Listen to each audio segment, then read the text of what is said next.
সুন্নিয়তে প্রচারে শাকিলে সুন্নি মিডিয়া। আমি রমজান মাসে কোরআন নাযিল করেছি, এই জন্য কোরআন নাযিল হওয়ার মাসে বেশি বেশি করে কোরআন পড়বেন, কোরআন পড়বেন, কোরআন পড়বেন। নবীজি আরো বলেন, উম্মত তোমরা শোনো, আমার রোজাদার উম্মত হবে, তোমরা তাদেরকে সে ইফতার করাইবে। সাহাবী বললেন, তোমরা যদি ইফতার করাও তাহলে আল্লাহ তোমাদের জীবনের গুনাহ মাফ করবে, জাহান্নাম থেকে মুক্তি দিয়ে দেবে। এক সাহাবী বলেন, ইয়া রাসূলুল্লাহ, ইফতার করানোর মতো অনেকের সামর্থ্য নাই। নবীজি বললেন, যদি সম্ভব হয় এক পেয়ালা দুধ দিয়ে ইফতার করাও, যদি তাও সম্ভব না হয় তাহলে একটা খেজুর দিয়ে ইফতার করাও, যদি তাও সম্ভব না হয় তাহলে এক পেয়ালা পানি দিয়ে হলেও তোমার ভাইকে ইফতার করাও। তারপর আল্লাহ তোমার একটা রোজার বিনিময় লিখে দেবে। একজন রোজাদারকে ইফতার করাইলে একটা রোজার নেকি হবে, তার রোজা হোক বা না হোক, তোমার রোজা হোক বা না হোক, আল্লাহ কবুল রোজার নেকি লিখে দেবে।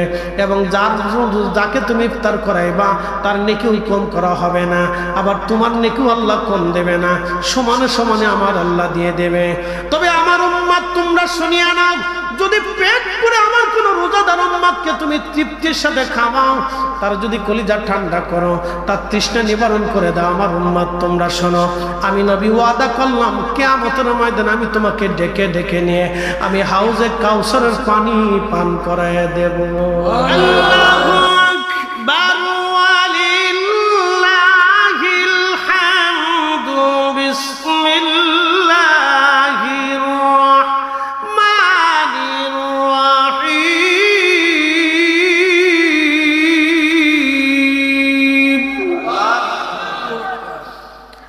ইন্না আ'তাইনাকাল কাউসার ফাশাল্লি লিরাব্বিকা ওয়ানহার। ইন্না শানিয়াকা হুয়াল আবতার। শোনেন ওয়াজ, এই সূরা নাযিল হয়েছে স্বপ্নে। কেমনে? জোরে বলেন, জোরে বলেন। জিব্রাইল সারা। কি সারা? কেউ যদি বলে নবীজি জিব্রাইল নবীজির শিক্ষক, তাহলে বুঝতে হবে ভণ্ড, কাজ্জাব। জোরে বলেন, সে কি? কাজ্জাব। একসাথে বলেন, সে কি? কাজ্জাব। কেউ যদি বলে যে জিব্রাইল ছাড়া নবীজি কিছু বলতে পারতেন না, তাহলে বুঝবেন ও কাজ্জাব, ও মিথ্যাবাদী। কথা বলেন ঠিক কিনা? আপনারা আযান দেন কিনা? আশহাদু আন্না মুহাম্মাদার রাসূলুল্লাহ।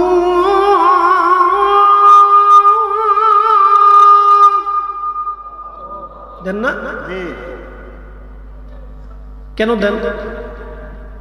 আল্লাহ দেখেছে। কে শিখাইছে?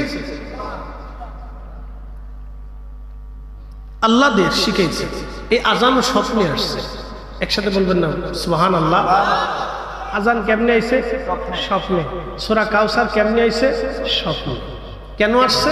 শুনে যান। আবতার আরবি শব্দ, এর অর্থ হচ্ছে নির্বংশ, বংশহীন। কারো যদি সন্তান না হয় তাহলে সে খুব কষ্ট পায়। আল্লাহ সন্তান দেয় না, সে সারা জীবন কষ্ট করে দুঃখ ভোগ করে। নবীজির ছেলে সন্তান হতো, ইন্তেকাল হয়ে গেল, 3 জন আল্লাহ দিলেন, কিন্তু তাও আল্লাহ নিয়ে গেলেন। নিয়ে যাওয়ার পরে মক্কার কাফেররা বলতে লাগলো, আবতার, আবতার, আবতার, নির্বংশ, নির্বংশ, নির্বংশ। নবীজিকে গালি দিতে লাগলো। আল্লাহর নবীর মন বেজার,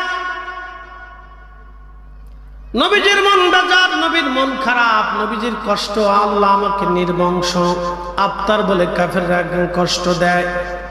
প্রিয় নবীর মন বেজার। তখনই আমার আল্লাহ নবীজিকে খুশি করার জন্য আল্লাহ সূরা নাজিল করলেন। মেহবুব, মেহবুবকে খুশি করা লাগবে, সেই জন্য আল্লাহ নাজিল করলেন, ইন্না আ'তাইনাকাল কাউসার। নিশ্চয় নবীজি আমি আপনাকে হাউজে কাউসার দিয়ে দিলাম। ফাসাল্লি লিরাব্বিকা ওয়ানহার। আপনি উম্মতকে বলেন তারা যেন নামাজ পড়ে, কুরবানি করে। ইন্না শানিয়াকা হুয়াল আবতার। নবী গো, যারা আপনাকে নির্বংশ বলে তারাই নির্বংশ হবে, আর আমি আল্লাহ আপনার শানকে বুলন্দ রাখবো। একবার আওয়াজ তুলে বলা যাবে কি আল্লাহু আকবার? চিৎকার মেরে বলেন না ইয়া রাসূলুল্লাহ। এখন ব্যাখ্যা শুনে যান। আচ্ছা, আল্লাহ কি শুধু এই উত্তর দিতে পারতেন না, ইন্না শানিয়াকা ওয়াল আবতার? নবী গো, যারা আপনাকে নির্বংশ বলতেছে ওরা নির্বংশ হবে, শুধু এই উত্তর নবীজিকে আল্লাহ দিয়ে দিতে পারতেন। কিন্তু তার আগে আল্লাহ সর্বপ্রথম নবীজিকে একটা সুসংবাদ দিলেন, একটা উপহার দিলেন, একটা গিফট দিলেন, একটা নিয়ামত দিলেন। কারণ কি? মেহবুব, মেহবুবরা আগে খুশি করলেন। আপনি আপনার প্রিয়জনের সাথে কথা বলার আগে একটা গিফট দেন, একটা হাদিয়া দেন। বাহির থেকে, বাড়ির থেকে, কোথাও থেকে ঘুরতে গেছেন, বিদেশ থেকে, আপনি বাচ্চার জন্য, মেয়েটার জন্য, ছেলেটার জন্য আগে কেনাকাটা করেন। কারণ আপনি যখন ফিরে আসবেন তখন আপনার কাছে দৌড়ে আসলে এটা গোপনে আপনি দেখলো, আব্বু তোমার জন্য এটা আনছি, আম্মু তোমার জন্য এটা আনছি, বলে আপনার বাচ্চা আপনার মেহবুব। কিছু কথা বলার আগে যখন আপনি কিছু দিবেন তখন সে অত্যন্ত খুশিতে উৎফুল্ল হবে। আল্লাহ উত্তর দিয়ে দিলেন যে হুজুর, আপনি আপনার না, নির্বংশ না, কিন্তু তার আগে আল্লাহ তার রসুলকে আগে একটা হাদিয়া পাঠাইলেন। জোরে বলেন আল্লাহু আকবার। কি পাঠাইলেন? হাদিয়া দিলেন। নবীজিকে আল্লাহ গিফট দিলেন, হাদিয়া পাঠাইলেন আগে। হাদিয়া আল্লাহ নবীকে নিজে, নবীকে আল্লাহ আগে হাদিয়া দিলেন। কি হাদিয়া? ইন্না আ'তাইনাকাল কাউসার, ইন্না আ'তাইনাকাল কাউসার। আল্লাহ ডাক দিলেন, নিশ্চয় আমি আপনাকে হাউজে কাউসার দিয়েছি। একসাথে বলুন আল্লাহু আকবার। নবীজির ঘুম ভেঙে গেল, ফজরের নামাজ পড়েন হাসি হাসি, খুশি খুশি, আনন্দ আনন্দ, মুস্কি মুস্কি হাসে। মসজিদে নববীতে ফজরের নামাজ নবী পড়ান, মুস্কি মুস্কি হাসে, খুশি খুশি। সাহাবীরা বলেন, ইয়া রাসূলুল্লাহ, এত খুশি কখনো হতে দেখি নাই, আজকে কেন এত খুশি খুশি আপনাকে লাগতেছে? সকাল সকাল এত খুশি কেন? নবীজি ডাক দেয় বলেন, সাহাবীরা রে, আল্লাহ আজকে আমাকে একটা নিয়ামত দান করেছে, আল্লাহ আমার আজকে একটা হাদিয়া পাঠাইছে। বলে, হুজুর হাদিয়াটা কি? বলে, ইন্না আ'তাইনাকাল কাউসার, আমাকে আল্লাহ কাউসার দান করেছে। সাহাবীরা বলেন, ইয়া রাসূলুল্লাহ, কাউসার আবার কি? নবীজি বললেন, সাহাবীরা, কাউসার হলো জান্নাতের একটা নদী। আরো জোরে বলেন, কিসের নদী?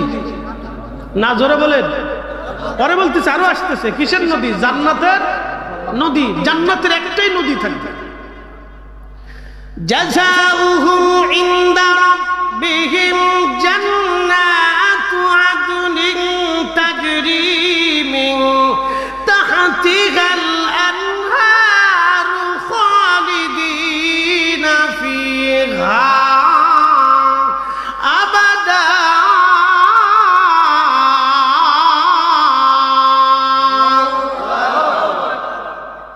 আল্লাহ বলেন, ইমানে আমলে যদি তুমি কবরে চলে আসো, তোমার জন্য একটা জাযাউহুম, তোমাকে পুরস্কার দিয়ে দিব, জান্নাতুন, একটা জান্নাত।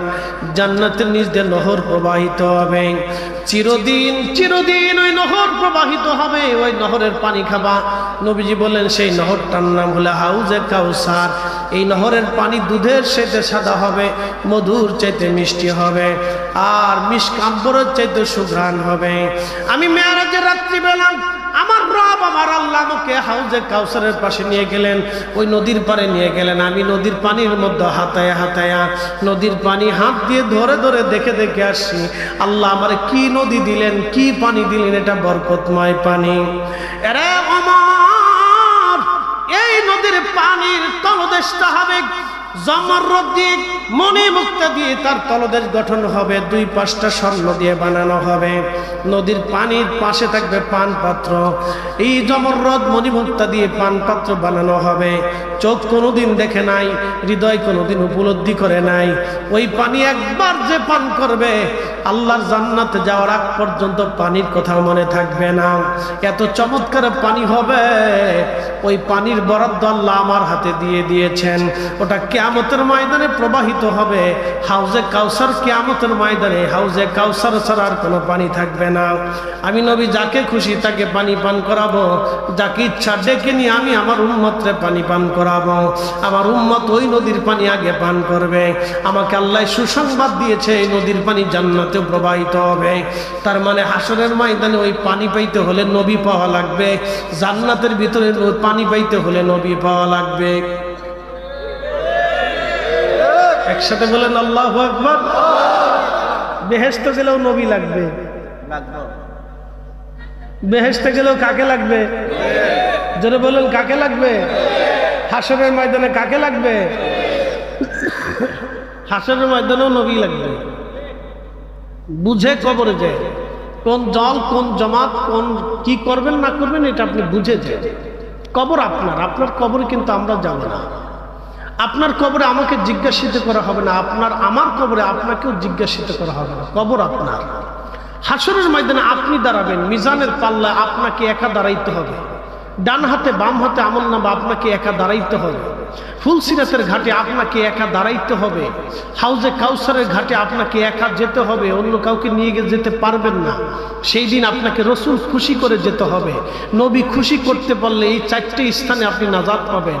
1 নম্বরে কবর, 2 নম্বরে মিজান, 3 নম্বরে ফুলসিরাত, 4 নম্বরে ডান হাত বাম হাতে আমলনামা, 5 নম্বরে হাউজে কাউসার। 5টা কঠিন জায়গা আপনার আমার জীবনে আসবে। এই 5টা কঠিন জায়গা পার হইতে হলে আপনাকে নবী লাগবে, রসুল লাগবে। রসুল ছাড়া এই 5টা স্থান পার করা খুব কঠিন হবে, কঠিন হবে। এই জন্য আল্লাহ বলে দিলেন, হাবিব উম্মতকে বলেন, আমাকে কেউ যদি পেতে চাও তাহলে আপনি নবী আগে পেতে হবে। আমাকে ভালোবাসতে চাও আপনি নবীকে আগে ভালোবাসতে হবে। আমাকে খুশি করতে চাও আপনাকে আগে খুশি করতে হবে। আমার সন্তুষ্টি নিতে চাও আপনাকে সন্তুষ্ট করতে হবে। আমাকে তাজিম করতে চাও আপনাকে আগে তাজিম করতে হবে। আমাকে মানতে চাও আপনাকে আগে মানতে হবে। আমার তরিকা চাও আপনার তরিকা মানতে হবে। আমার উপর ঈমান আনতে চাও আপনাকে আগে মেনে নিতে হবে। আমাকে খুশি করতে চাও আপনাকে খুশি করতে হবে। আমার গোলামি করতে চাও আপনি নবীর গোলামি করাই লাগবে। ঠিক না বেঠে?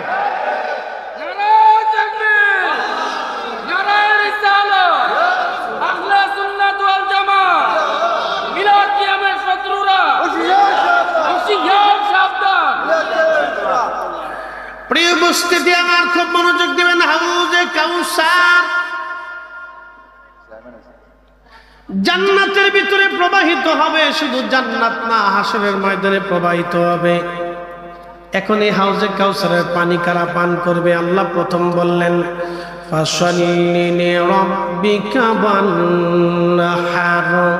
সর্বপ্রথম যারা নামাজ পড়বে, নামাজ নামাজ নামাজ নামাজ। একসাথে বলেন কি? না, জোরে বলেন কি?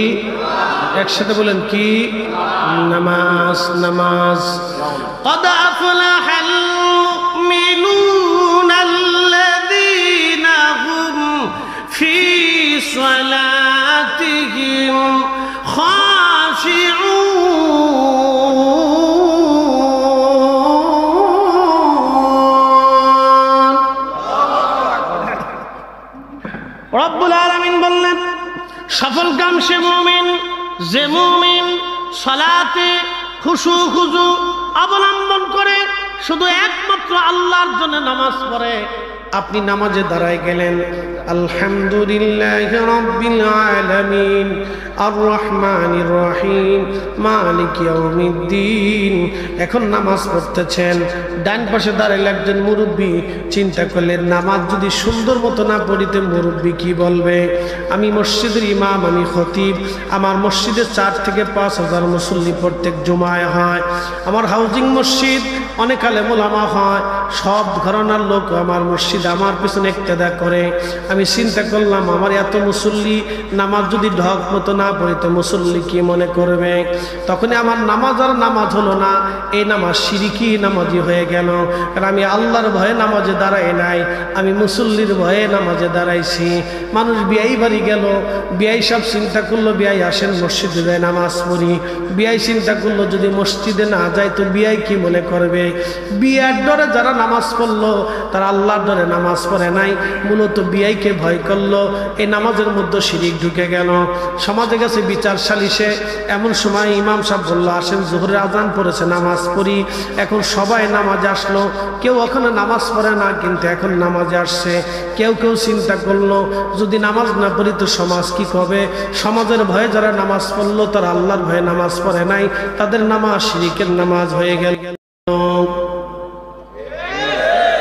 সামনে আসবে রাজনীতি, রাজনীতির সময় অনেকেই ভোট চাওয়ার সময় নামাজ পড়বেন, চিন্তা করবে যদি নামাজ না পড়ি তাহলে মানুষ ভোট দিবে না। সে ভোটের ভয়ে নামাজ পড়লো, এই নামাজ আল্লাহর ভয়ে পড়ে নাই, ভোটের জন্য নামাজ পড়েছে। এই জন্য তার নামাজ আর নামাজ হলো না, নামাজ হয়ে গেল শিরকি। আল্লাহ কোরআনে বললেন ক্বাদ আফলাহাল মুমিনুনা আল্লাযীনা হুম ফি সালাতিহিম খাশিউন। খুশু নিয়ে আমি রবের সামনে ভয়ে বিহ্বল হয়ে যে নামাজে দাঁড়াইলো সে অরিজিনাল সফল কাম মুমিন, সে অরিজিনাল নামাজি। আল্লাহ বলেন কুল ইন্না সলাতি ওয়া নুসুকি ওয়া মাহইয়ায়া ওয়া মামাতি লিল্লাহি রাব্বিল আলামিন।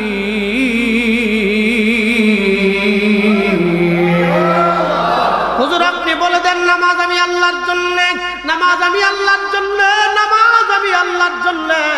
কিন্তু আমরা যখন নামাজ পড়ি আলহামদুলিল্লাহি রাব্বিল আলামিন আর রহমানির রহিম, মুসল্লির চিন্তা চলে গেল না আমি তো জুতা রেখে আসছিলাম বারান্দায়, নতুন জুতা যদি ভিতরে না নি সরে নিয়ে যাবে, জুতা এলো না গেল। আবার দোকানদার চিন্তা করলে দোকানে ঝাপ লাগাইছিলাম, টাকা কি রাখছি না রেখে বেলায় দিছি, নাকি কাস্টমার আসলো নাকি চলে গেল। চিন্তা চলে গেল কাস্টমারে, চিন্তা চলে গেল গরু ছাগলে, চিন্তা চলে গেল ব্যবসায়, চিন্তা চলে গেল চাকরি, চিন্তা চলে গেল আনন্দ কোনো মুহূর্তে, চিন্তা চলে গেল ছোট খেলার বেলায়। তখন আর নামাজের জায়গা নামাজ রইল না, আপনার নামাজ সোমের শয়তান নিয়ে চলে গেল ভিন্ন জায়গা। এই জন্য খুশু খুজুর নামাজ হলো না, আল্লাহর জন্য নামাজ হলো না। নামাজ আল্লাহর জন্য পড়া লাগবে, আল্লাহর জন্য দাঁড়াইতে হবে। আল্লাহর সামনে দাঁড়াইছেন, মনিবের সামনে দাঁড়াইছেন, নামাজ এইভাবে পড়তে হবে। এই নামাজ যারা পড়বে নবী বললেন তারা হাউজে কাউসারের পানি পান করবে, তারা হাউজে কাউসার পাবে। এই জন্য তরিকায় যারা নিয়েছেন, ওলিয়া উলিয়ার যার দরবারে যারা গিয়েছেন, সুন্নি জামাত যারা আছেন তারা এইভাবে নামাজ পড়ার চেষ্টা করবেন। আল্লাহ কবুল করুন, আওয়াজ তুলে বলেন আমিন। সালাত নামাজ, সংক্ষিপ্ত নামাজ কিভাবে পড়তে হবে বুঝাই দিল। আর এক দল আইছে নামাজ ছোট করার জন্য, তারা বলে ওই না তারাবির নামাজ 8 টাকাত পড়লেই চলে, যেটা নামাজ পড়ে না সে স্মৃতি করে তারাবি না থাকলেও তো ভালো। কি কথা ঠিক আছে না? এদেশের লক্ষ লক্ষ মানুষ তারাবির নামাজই পড়ে না, আর হেতাইছে 20 টাকাতে 8 টাকাত বানানোর জন্য। এগুলি সব নামাজ চোর, ইমাম চোর। কথা বলেন ঠিক না? ঠিক। নামাজ ফাসাদি, ফাসাদ সৃষ্টি করার জন্য এরা আসছে। এদের থেকে 100 গজ দূরে থাকবেন না, কোটি কোটি গজ দূরে থাকতে হবে। আগুন থেকে যেইভাবে দূরে থাকবেন এদের থেকে ওইভাবে দূরে থাকতে হবে।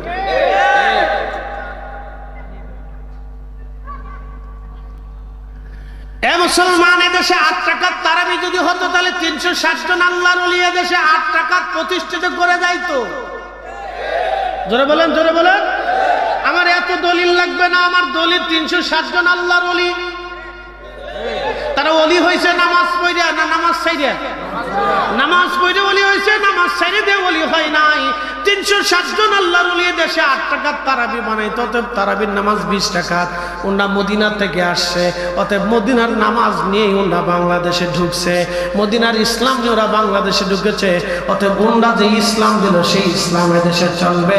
আব্দুল ওয়াহাব নজদির বানানো ইসলাম এদেশে আসবে না, চলবে না। হাত উঁচা করে বলেন ঠিক না বেঠিক? বুঝতে কি কোনো সহজ না কঠিন? একবারে সহজ, পানির মতো ক্লিয়ার। আমার 4 মতো একবারে টলটল টলটল, পরিষ্কার লাল। ক্লিয়ার। আমার এত দলিল লাগবে না, আপনি এক কথায় বলবেন বেটা তোমার দলিলের প্রয়োজন। 360 জন আল্লাহর ওলি জাহান আছেন, এটা হক। এর বাহিরে যাওয়ার কোনো সুযোগ আমাদের নাই, কোনো রাস্তা নেই। চলে যেতে পারেন, অসুবিধা নেই। তবে মনে রাখবেন, কেউ যদি আহলে সুন্নাত ওয়াল জামাত থেকে চলে যায়, আহলে সুন্নাত ওয়াল জামাতের কিচ্ছু হবে না। আপনি চলে গেলে আপনার কপাল আর ঈমান নিয়ে চলে গেলে। কেউ যদি কাফের হয়ে মরে যায়, তাহলে আল্লাহর কিচ্ছু আসে যায় না, আল্লাহ রসুলের কিচ্ছু আসে যায়। আপনি আপনার নিজের নফসকে ধ্বংস করে দিয়েছেন, যাকে পাঠিয়েছে তিনাকে ধ্বংস করে দিয়েছে, শেষ করে দিয়েছে। কতদিনের জন্য? ইন্নাল্লাযীনা কাফারু মিন আহলিল কিতাবি ফি নারি ওয়াল মুশরিকিনা ফি নারি জাহান্নাম খালিদিনা ফিহা। চিরদিনের জন্য আপনি আপনার নিজেকে ধ্বংস করে দিয়েছেন, চিরদিনের জন্য, চিরদিনের জন্য। কখনো জাহান্নাম থেকে বের হতে পারবেন না, কখনো বের হতে পারবেন না, কখনো বের হতে পারবেন না। এই জন্য আকাইদে আহলে সুন্নাত ওয়াল জামাত নিয়ে কবরে যান, আহলে সুন্নাত ওয়াল জামাতের আকীদা নিয়ে কবরে যান। এর বাহিরে যত আকীদা আছে সব ভ্রান্ত, মিথ্যা, বেদাতি। কথা বলেন ঠিক কিনা?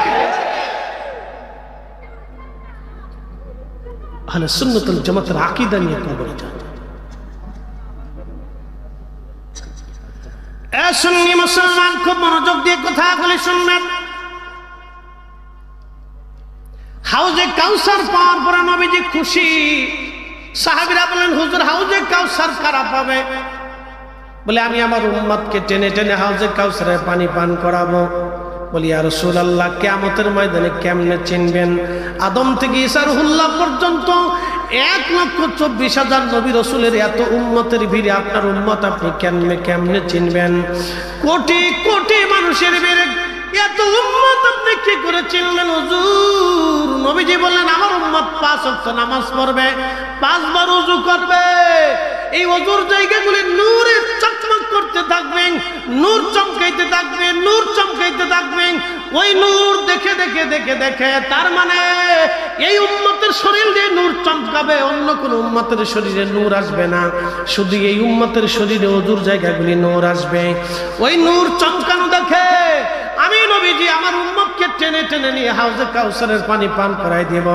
একবার পানি পান করাইলে জান্নাতে যাওয়ার আগ পর্যন্ত পানির তৃষ্ণা মনে থাকবে না। জোরে বলেন আল্লাহু আকবার, জোরে বলেন, জোরে বলেন, জোরে বলেন, আরো জোরে বলেন। ওই নবীর উম্মত হওয়ার কারণে এই মর্যাদা আল্লাহ আমাদেরকে দিয়েছে। কথা কোন ঠিক না ঠিক?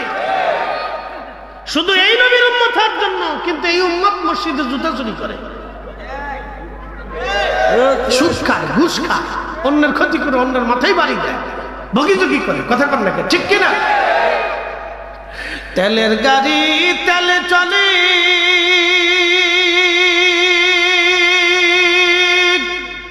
হাওয়ার গাড়ি হাওয়ায় উড়ে, বিনা তেলে চালাই গাড়ি নবী সুলাইমান।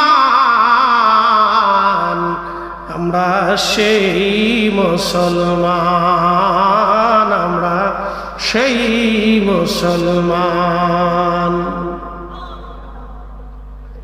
এবার বুঝতে পারছেন হাউজে কাউসার কি? হ্যাঁ, তবে কারা পাবে না পানি এটা বলে দিয়ে যাই। কে এই পানি পাবে না? কিয়ামতের ময়দানে একদল উম্মত দৌড়ে হাউজে কাউসারের দিকে যেতে থাকবে। নবী বলবেন, উম্মতি উম্মতি, আমার উম্মত আসো আসো। ঠিক এমন সময় মাঝখান দিয়ে পর্দা করে যাবে। নবী বলবেন, উম্মতি উম্মতি, ফেরেশতারা আমার উম্মত আমার উম্মত। তখন আমার রব আমার আল্লাহ ডাক দিবে, হাবিব এরা আপনার উম্মত ঠিক আছে, কিন্তু আপনার ইন্তেকালের পরে এরা নিত্য নতুন আকীদা, নিত্য নতুন মতবাদ চালু করেছিল। বলে, কি মতবাদ? একটা মতবাদের কথা বলে দিয়ে যায়। আমার দেশে যারা 8 টাকার তারাবি পড়ে, তাদের মতবাদ হলো আল্লাহর নবী সাল্লাল্লাহু আলাইহি ওয়াসাল্লামের আব্বা আম্মা হযরত আমেনা, হযরত আব্দুল্লাহ রাদিয়াল্লাহু আনহুমা, এই দুইজন তারা কাফের ছিল, তারা জাহান্নামী হয়ে গেছে। একবার জোরে জোরে বলেন নাউযুবিল্লাহ। এই আকীদা নিয়ে যারা কবরে যাবে, আবার আর বুঝার বাকি নাই, তারা হাউজে কাউসারের পানি পাবে না।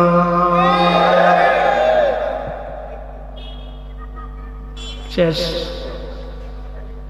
একসাথে বলেন কি? জোরে বলেন। আপনার যদি এই আকীদা নিতে মন চায় তো নেন, কি কথা কন না কেন?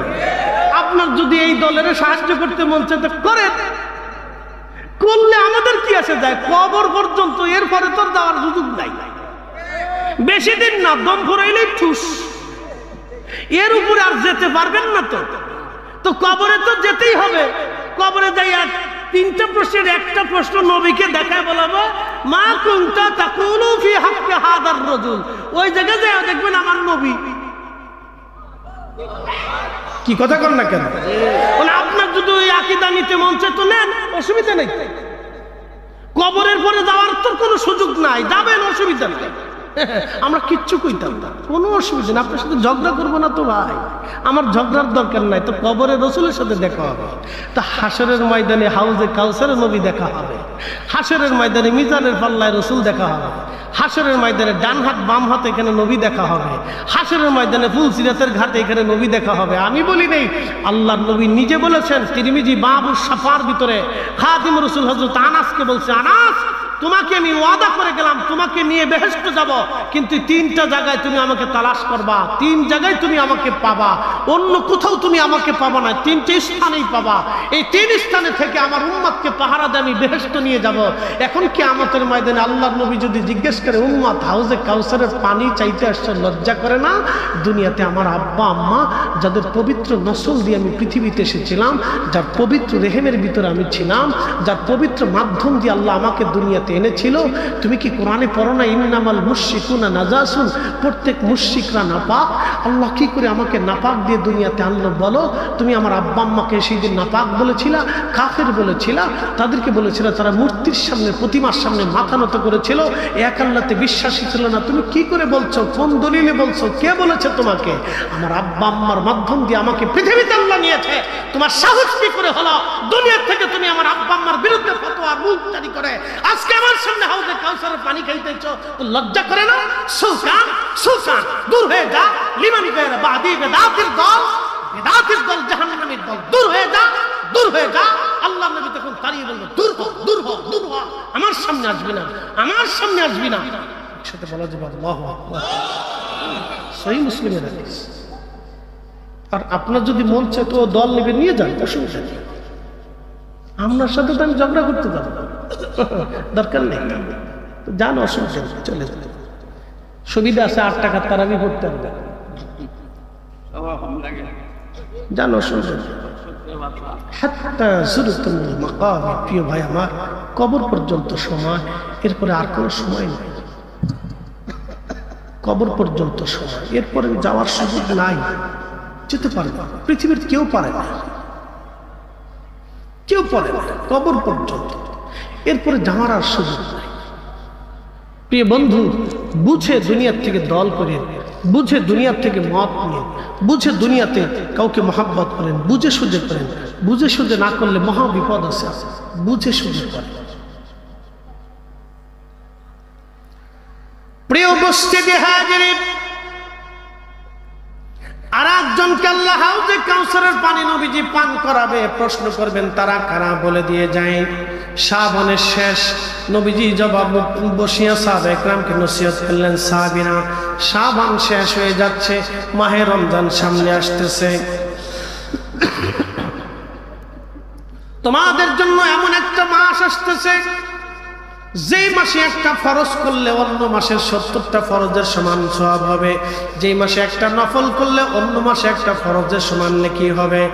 আল্লাহ আদম সন্তানকে 1 থেকে 10 থেকে 700 গুণ পর্যন্ত নেকি বর্ধিত করে দেয়, কিন্তু মাহে রমজানে বিগাইরি হিসাব, আস-সাওমু লি ওয়া আনা আজজি বিহি।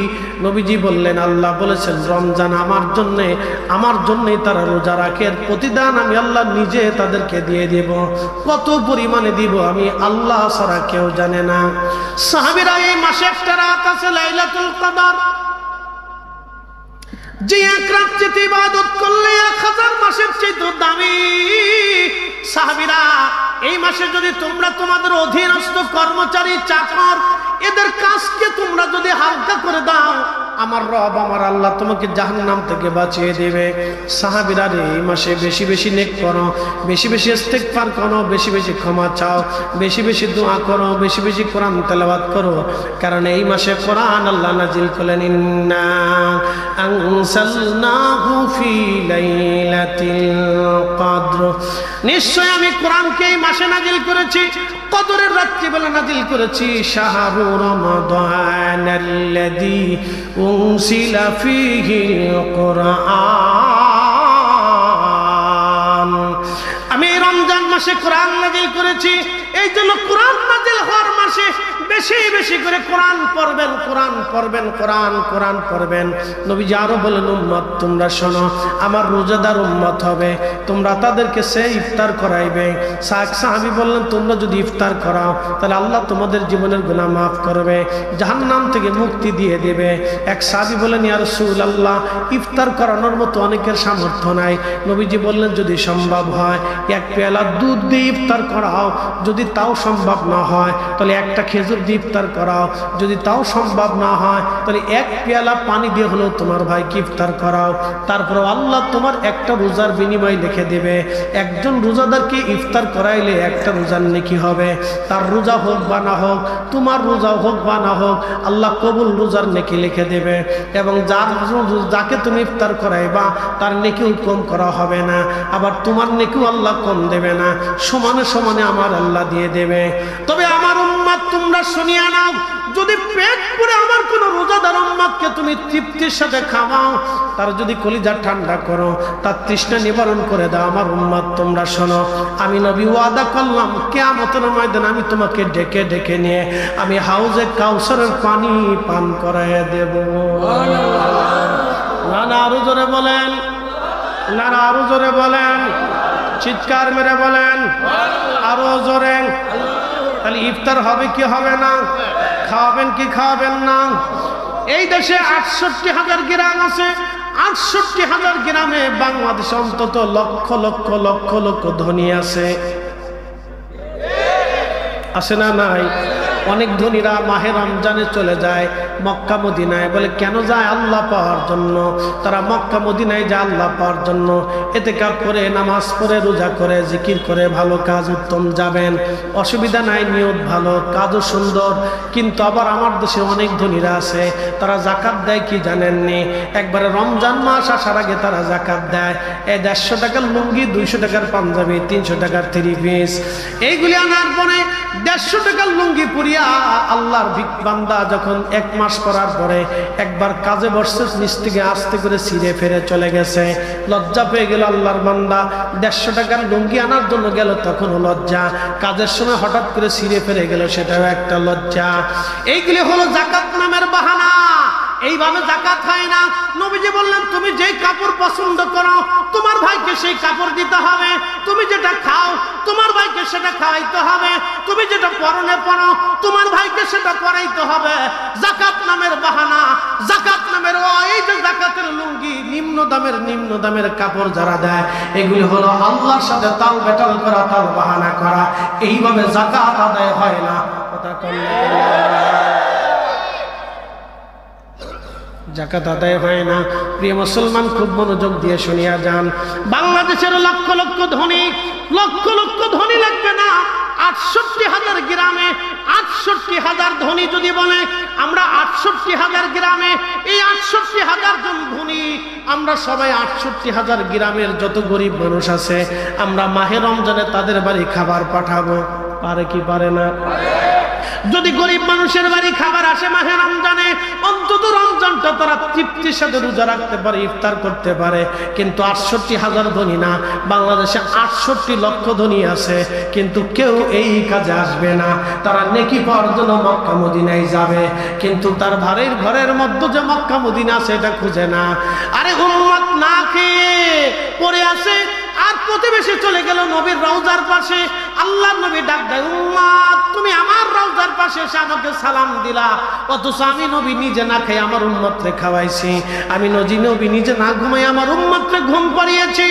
আমার উম্মত ঘুমাইলেও আমি নবী রাত জেগে জেগে দোয়া করেছি তাদের মাগফিরাতের জন্য। আমার উম্মত ক্ষুধার্ত থাকলে আমি নবী নিজের খাবারগুলি উম্মতকে দিয়ে দিয়েছি। আর তোমার প্রতিবেশী ক্ষুধার্ত, তোমার প্রতিবেশী রোজা রাখতে পারে না, ভালো ইফতার করতে পারে না, তুমি তাদেরকে খাবার না দিয়ে আমার সালাম দিতে আসছো, উম্মত চলে যাও, আমার এখানে তোমার কোনো জায়গা হবে না। আগে আমার উম্মতের ক্ষুধা মিটাও, তৃষ্ণা মিটাও, তারপরে আমার কাছে আসো। কথা কোন ঠিক কিনা? কিন্তু এই কাজে নাই। কথা বলেন, এই কাজে নাই। আর খাওয়াইলেও ফতুয়া, এই কাজে নাই। 68,000 গ্রামে 68,000 ধনী যদি প্রত্যেক মাহে রমজানে খাবার পৌঁছায়, তা আমার দেশের গরিব মানুষের রমজানে কষ্ট হয় না, কিন্তু দেবে না। সিরা লুঙ্গি দিবে, ফসা লুঙ্গি দিবে, এগুলি দিয়ে জাকাত দিয়ে বুঝা। প্রিয় ভাই আমার, দীর্ঘ অল্প মুক্তাসার আপনাদেরকে অনেক কিছু বুঝাইলাম। এগুলি কিছু আমল আছে করবেন। প্রতিবেশী ক্ষুধার্ত থাকবে আর আপনি নামাজ পড়বেন, নামাজ হবে না। প্রতিবেশী ক্ষুধার্ত থাকবে আর আপনি ভালো খেয়ে তারাবির নামাজ পড়বেন রাত জেগে, আর ভাববেন ক্ষমা হয়ে যাবে, না, তা হবে না। প্রতিবেশীরা আগে খাওয়াইতে হবে, আত্মীয় স্বজনের খোঁজ নিতে হবে, ওরা খাইলো কিনা, ওদের ঘরে খাবার আছে কিনা, ওরা ইফতার করতে পারলো কিনা, ভালো কিছু পেলো কিনা, এগুলি খুঁজতে হবে রমজানে। এই আমলটা আপনারা করবেন, রেখে দিয়ে গেলাম এই আমল আপনাদের কাছে। এই আমল করবেন, সারা জীবনে রসুলের সুন্নত ছিল, খোলাফায়ে রাশিদিনের আদর্শ ছিল এটা। এগুলি পৃথিবীতে বাস্তবায়ন করবেন। খালি পাগড়ি মাথায় দিয়ে ফরিদ হিসাবের মতো রাস্তায় হাঁটলে বুজুর্গ হওয়া যায় না। বুজুর্গি হয় বান্দাকে সন্তুষ্ট করার মাধ্যমে, ক্ষুধার্তকে খাবার দেওয়ার মাধ্যমে, বস্ত্রহীনকে কাপড় দেওয়ার মাধ্যমে, অভাবীর অভাব মোচন করার মাধ্যমে আল্লাহ বুজুর্গি প্রকাশ পায়। মাল্লাম ইয়ারহামিন নাস ওয়া মাল্লাম ইয়ারহামিল্লাহ, যে মানুষকে দয়া করে না আল্লাহ তাকে দয়া করে না, যে মানুষকে দয়া করে না আল্লাহ তাকে দয়া করে না, যে মানুষকে দয়া করে না আল্লাহ তাকে দয়া করে না, যে ক্ষুধার্তকে খাবার দেয় না আল্লাহ তার ইবাদত মঞ্জুর করে না, যে অসুস্থকে সেবা করে না আল্লাহ তার ইবাদত মঞ্জুর করে না, যে বস্ত্রহীনকে কাপড় দেয় না আল্লাহ তার ইবাদতকে মঞ্জুর করে না। আপনি দামি জায়নামাজ দিয়ে আল্লাহকে সেজদা দিবেন, আপনার প্রতিবেশী বস্ত্রহীন থাকবে, আর আপনি সেজদা দিবেন জায়নামাজ, আল্লাহ বলবে এই সেজদার 4 পয়সা মূল্য নেই, আমার বান্দাকে আগে কাপড় পরায় এসে মাটির মধ্যে সেজদা দাও, আমি ওটাই কবুল করে নেব।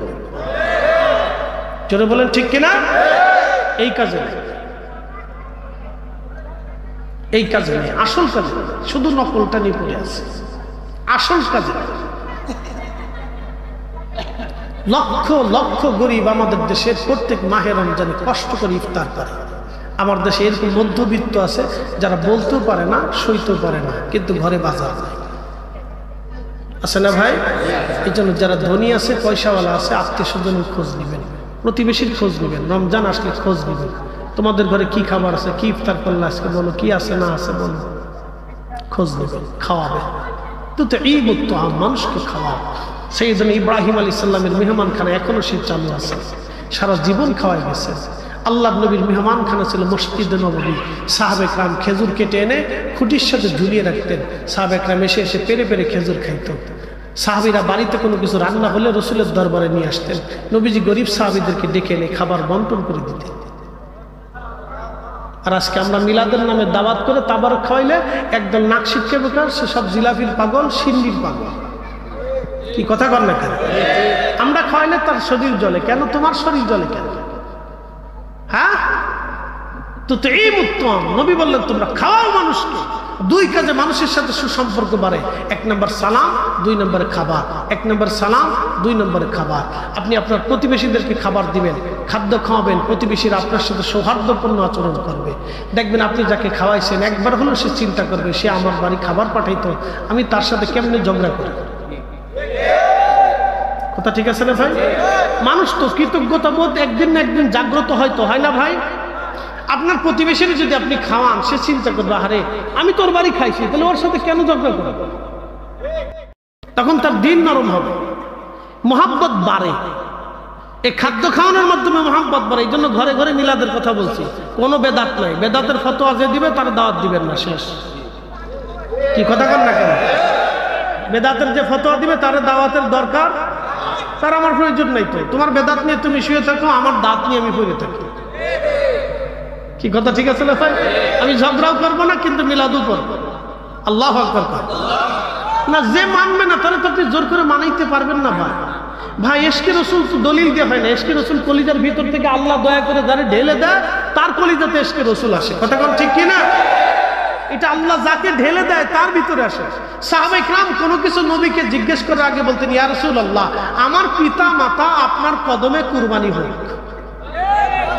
আপনি বুঝেন তো কি আদব ছিল? আমার আব্বা আম্মা আপনার কদমে কি হোক, কুরবানি হোক। আবু বকর বলেন, ইয়া রাসূলুল্লাহ, আমার কাছে তিনটা জিনিস প্রিয়। এক নম্বর আমার আপনার নুরানি চেহারা মোবারকের দিকে তাকিয়ে থাকা প্রিয়, আর আমার ছোট্ট আয়েশাকে আপনার সাথে বিয়ে দিয়ে আপনার সাথে আত্মীয়তার সম্পর্ক করা আমার কাছে প্রিয়।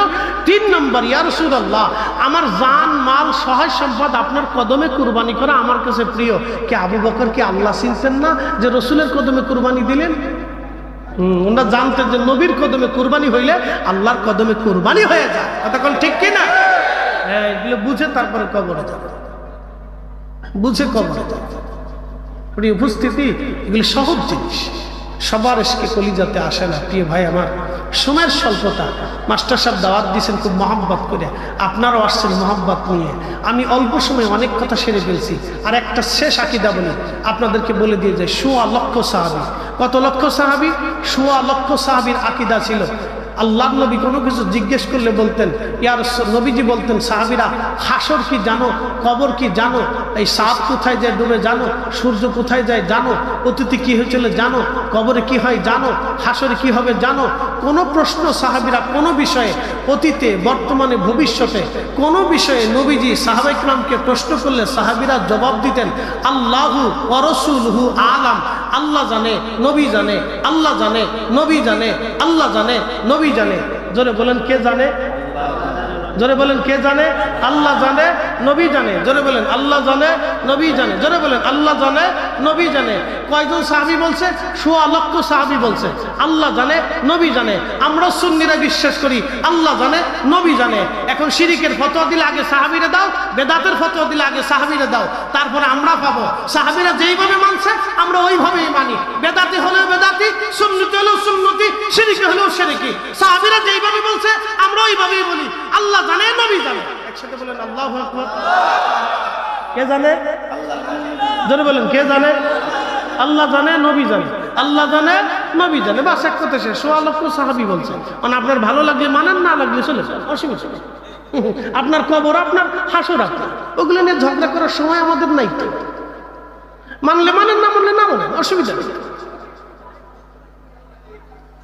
প্রিয় উপস্থিতি, আল্লাহ আমাদের প্রত্যেকের বুঝার তৌফিক দিক বলেন আমিন।